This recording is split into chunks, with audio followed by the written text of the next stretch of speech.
नमस्कार प्यारे बच्चों, आज है दिनांक 30/7/2021। 10th स्टैंडर्ड में हम लोग कर रहे हैं मैथ्स 2।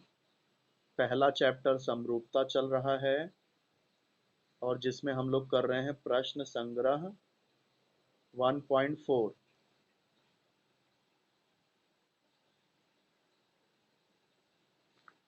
कल हम लोगों ने क्या किया था, कितना सवाल किया था?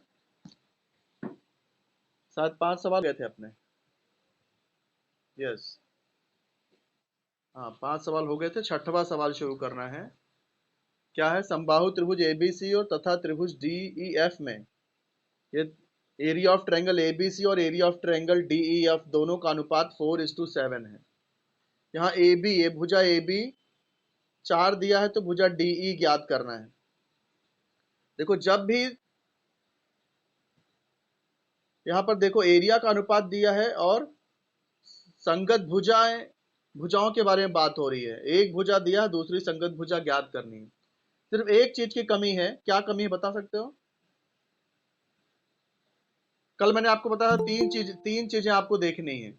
एक समरूप, दूसरा एरिया ऑफ ट्रायंगल और तीसरी संगत भुजा। तो यहां देखो एरिया हमें दिख रहा है, संगत भुजा दिख रही है, क्या चीज नहीं दिख रहा है? समरूपता नहीं दिख रही है ना। तो हम लोग क्या करेंगे, इसको पहले समरूप सिद्ध कर देंगे। कभी भी समबाहु त्रिभुज के सभी कोण सर्वांगसम होते हैं, पता है ना आपको? सब कोण 60 होते हैं। तो यहाँ त्रिभुज एबीसी में कोण ए बी सी सब 60 होगा। ये भी समबाहु त्रिभुज है तो डी कोण ई कोण एफ सब 60 होगा। तो समबाहु त्रिभुज के प्रत्येक कोण 60 होते हैं, इसलिए को कसौटी से त्रिभुज समरूप हो जाएगा। उसके बाद में हम लोग फार्मूला लगा देंगे। तो छठे सवाल में सबसे पहले दत्त लिखो, क्या दिया गया है? क्या दिया है दत्त में? त्रिभुज एबीसी तथा त्रिभुज डीईएफ समबाहु त्रिभुज है। त्रिभुज ए बी सी तथा त्रिभुज डीईएफ समबाहु त्रिभुज है। फिर एरिया ऑफ ट्रायंगल एबीसी और एरिया ऑफ ट्रायंगल डीईएफ का अनुपात 4:7 है। एरिया ऑफ ट्रायंगल एबीसी अनुपाते एरिया ऑफ ट्रायंगल डीईएफ वो कितना है? 4:7 है। फिर ए बी 4 है तो डीई की लंबाई ज्ञात करो। ए बी 4 है तो क्या ज्ञात करना है?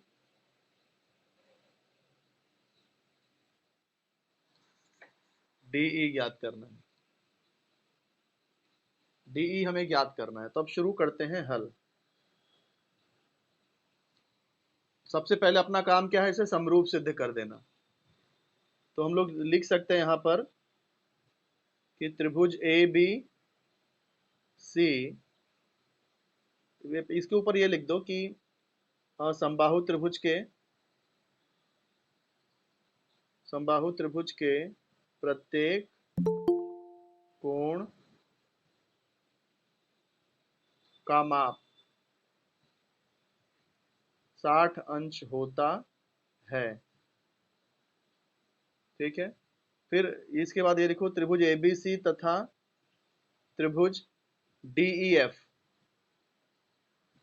ये समबाहु त्रिभुज हैं। ये कौन से त्रिभुज हैं?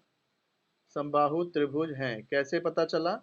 ये जानकारी दी गई है, यानी दत्त। तो सब कोण 60 होते हैं समबाहु त्रिभुज में, और ये समबाहु त्रिभुज है, इसका मतलब इसके भी सब कोण 60।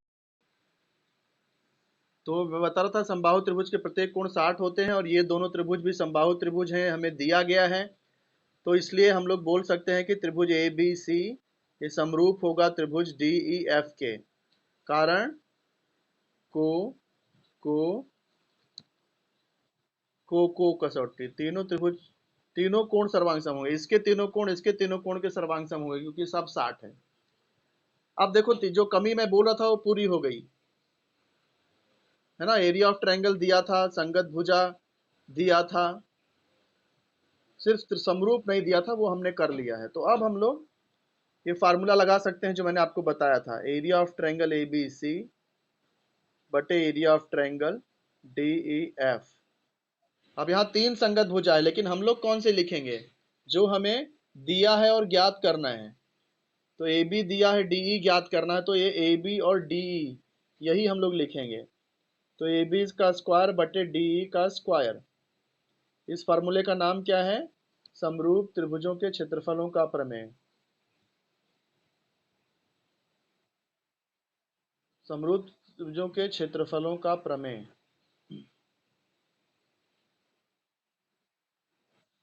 अब हमें देखो ये अनुपात दिया गया है, कितना दिया है? एरिया का अनुपात 4:7 है।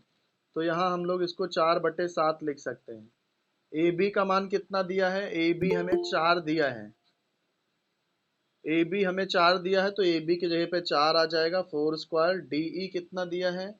डीई हमें ज्ञात करना है, तो डीई स्क्वायर वैसे का वैसे लिख देंगे। तो ये क्या हो जाएगा? देखो यहाँ वर्गमूल हो नहीं रहा है। अगर ये वर्गमूल होता तो हम लोग सब जगह वर्गमूल ले लेते हैं। तो 4 का वर्गमूल तो हो जाएगा, लेकिन 7 का वर्गमूल ये परफेक्ट नहीं आएगा। इसलिए हम लोग क्या करेंगे? वर्ग करके तिरिया गुणा करेंगे, बाद लास्ट में वर्गमूल लेंगे। तो 4 × d², ये 4/7 है, 4 स्क्वायर 16 हो जाएगा। 4/7, यहाँ पे 4 स्क्वायर था वो 16, और इसके नीचे क्या था?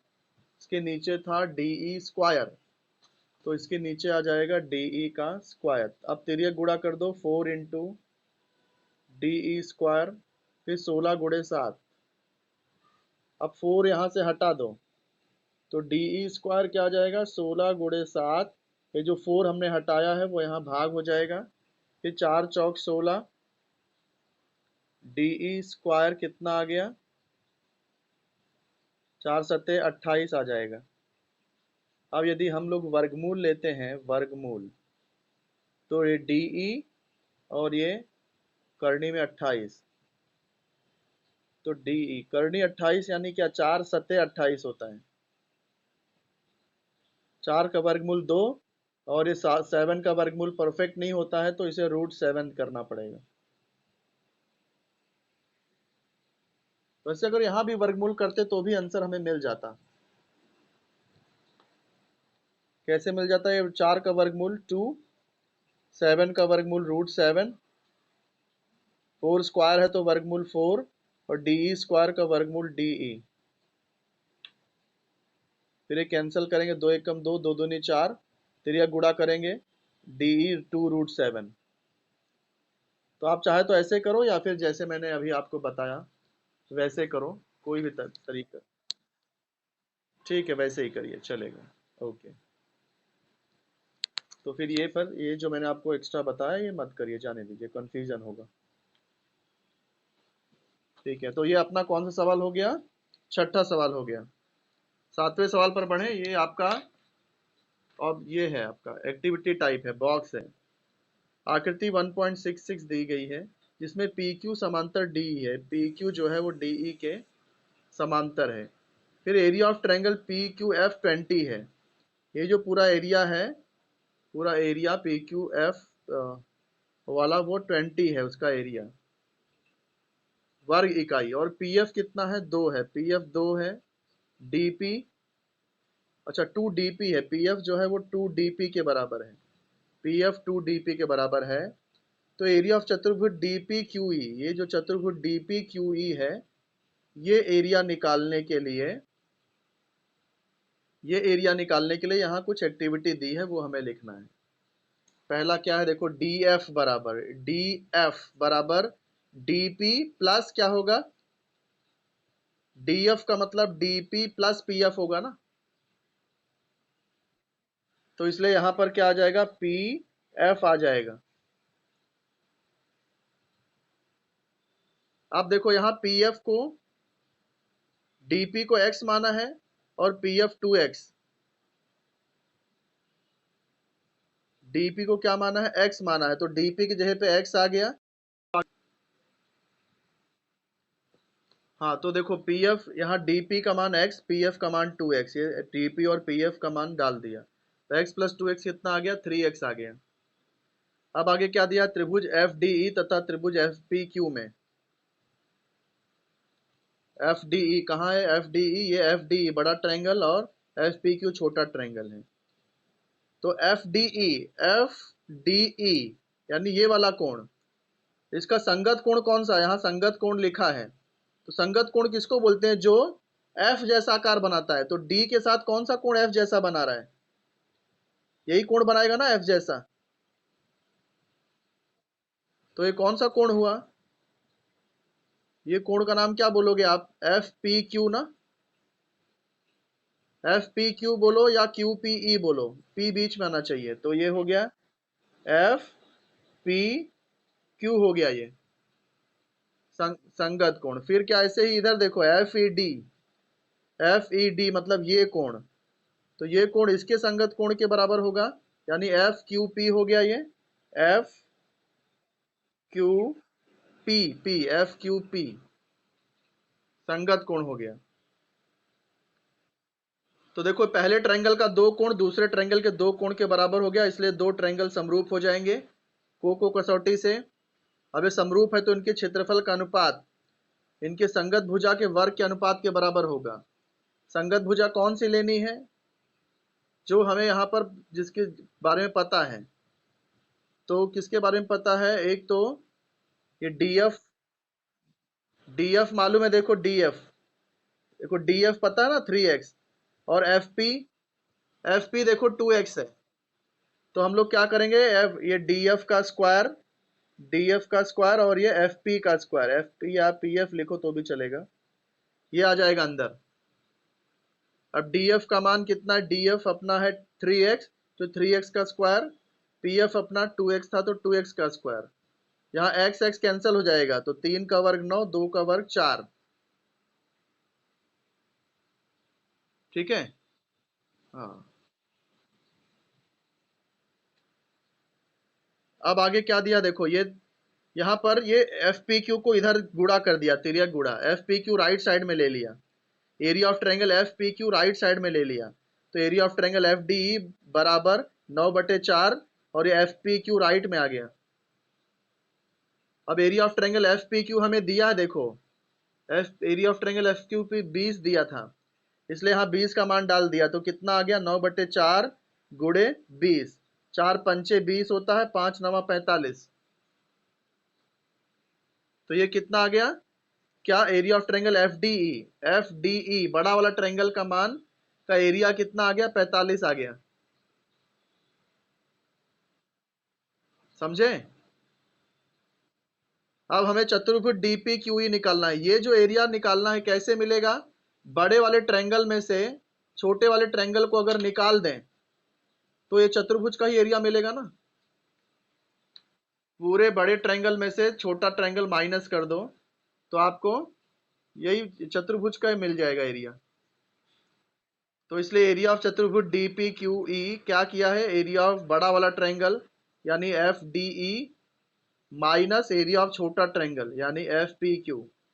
तो area of F D E हमने अभी अभी निकाला 45, तो यहाँ 45 लिख देना, माइनस छोटा ट्रायंगल एफ पी क्यू हमें 20 दिया है, तो ये 20, तो 5 में से 0 गया 5, 4 में से 2 गया 2। तो एरिया ऑफ चतुर्भुज डी पी क्यू कितना आ गया? 25 आ गया।